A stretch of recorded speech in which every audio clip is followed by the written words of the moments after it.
bi ku baax ñu ngi lay ziar bu baax léegi dañoo ñëwoon fii tey di am benn reportage bu ñu doon def par rapport ak alcool actuellement ici dans la région de Diourbel tey naka nga jàppee alcool fii dans la région mu ngi dox njaay mi dox na wala doxul. ah non fii koy revendiquer ses moyens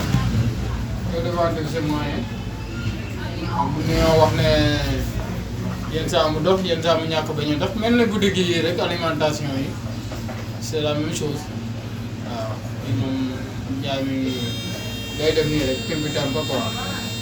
yan catégorie ngay farataal di jaay mag ñi ngay gën a mën di jaay wala xale yi ngay gën di mën di jaay wala paa yi ngay gën di mën di jaay tranche d'âge bi. waaw jeunes yi surtout à l'âge de 18 ans parce que soo amul 18 ans li la jaay parce que loi bi dafa wax lu leer à partir de 18 ans on peut vendre nit ki ba à partir de âge bi nga xam ne moom la bëgg mais ñu ci bëri jeunes yi 18 ans 30 ans 31 ans. ngay gis fii quoi. ci noonu du la farataal tamit di dal ay xale yu ndaw ñëw di la laaj naan la jaay ma lii wala jaay wala jaay ñun dañuy exiger yow nga am carte d'identité de 1 nga am 18 ans parce que au-dessus de 18 ans li ñu tere ak ñu koy jël alcool. yan façon différence alcool nga fi yor tey di ko jaay. waaw fii am na façon bu ne am na des canettes am na royal am na bière daal am na vin rouge am na liqueur mais tout ce qui est autorisé moom dañuy jaay fii. et ce qui n'est pas autorisé comme les autres ñuy jaay Guinée avec de Kaane yooyu moom dama ko jaay quoi. dama ko nangu quoi parce que gars yi dañu ciy sonal. dañu ciy sonal lépp lu légal daal on vend ça ce qui n'est pas légal nag dañ ciy génn. ñu bëggoon a xam ci prix yi fu mu toll bi ci gën a moins cher ba bi ci gën a cher.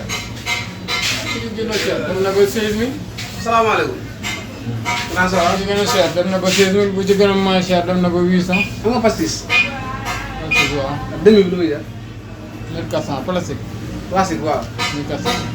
yow loo jaayee réalisé nga ni. 800. ah 800 la jar léegi 1300 ngul. waaw. waaw jox ma benn rayal foofu.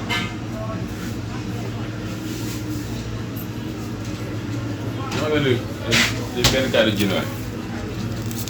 waaw jën bu. 800 am 800 waaw. ah ah xëy na moom ba demee nii. ma di jaay par kaas. dama benn cadre 800.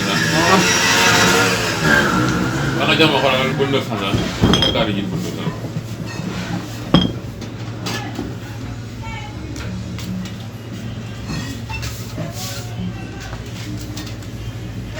naka jàkkee ma ne sàngara si seede yi jaaxal na ma.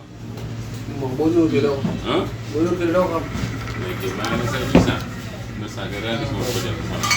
xoolal. waaw loolu mooy lu jaar na ñëw bu dem ba ñëw. kon léegi benn kaas benn poche. waaw ba ñu àndaale rek dem. am nga ko monsieur le maire. benn poche la. benn kaas la benn kaas bi jaay kaas. waaw. na jëm monsieur le maire jaay waaw waaw mën naa ne. kii dafa ñëw kaas quoi lan lay problème dama ñaay kaas ah. waaw wax nga ko ba. ah. nga ne du ma maye kaas ba. non man damaa gàtt amoo ko quoi. waaw loolu bëgg amee nga dimbali ma. amul jàpp ci waay. amul wala nga ñëw jël si ko ko. waaw. waaw day mel ni sa liggéey bi xaw na jafe ak clients yi de.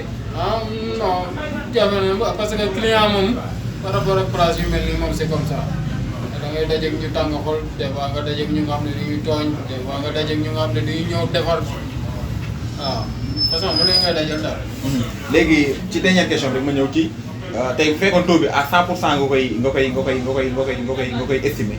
tey mën naa ne yow tey boo doon estimer taux bi ñaata nga koy estimer ci consommation bi tey yow miy jënd say bouteille ñëw teg waaw am na benn durée boo xam ne da lay leen ne durée bi dina buñ balaa moo ñëw dina fekk nga écouler li nga xam ne tey mooy say marchandise. yow boo diir à 40%.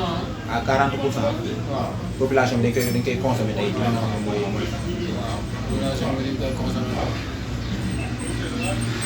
ci noonu yéen ñi nga xam ne tey yéen a koy jaay mbaa du ngeen am ay problème yoo xam ne wala ay jafe-jafe yoo xam ne tey alcool yi dina leen ko indi. donc tant que tey ko woo yoon moom dafa jar a loolu la fi tant que tey ko woo yoon parce que dafa am yoon quoi waaw par exemple comme dépôt nii vente à porter la mais soo doonee dépôt bëgg bàyyi nit ki toog di naan kooku da ngaa tegg yoon kooku da ngaa am problème wala nit ñëw xam nga jaay ko alcool bi nga xam ne dëggaatu da ngay yoon mën na teg sa loxo kaw waaw man nag dama koy éviter dans les soirées yi nga ne moom dama koy éviter. kon looy tàggatoo tey ci li nga xam ne mooy reportage bi. sant yàlla rek ñu ñaan daal di jëm kanam waaw parce que nit koo gis daal am na lu muy liggéey quoi te nit ci liggéeyam la mën a tedde waaw lépp loo gis rek ñaan yàlla defal lépp jàmm yàgg waaw loolu la daal. ñu ngi lay jaajëfal bu baax a baax. waaw jaajëfal ñu la remercier tamit bu baax tamit ci attention bi ñu may. waaw. jërëjëf merci beaucoup mon grand.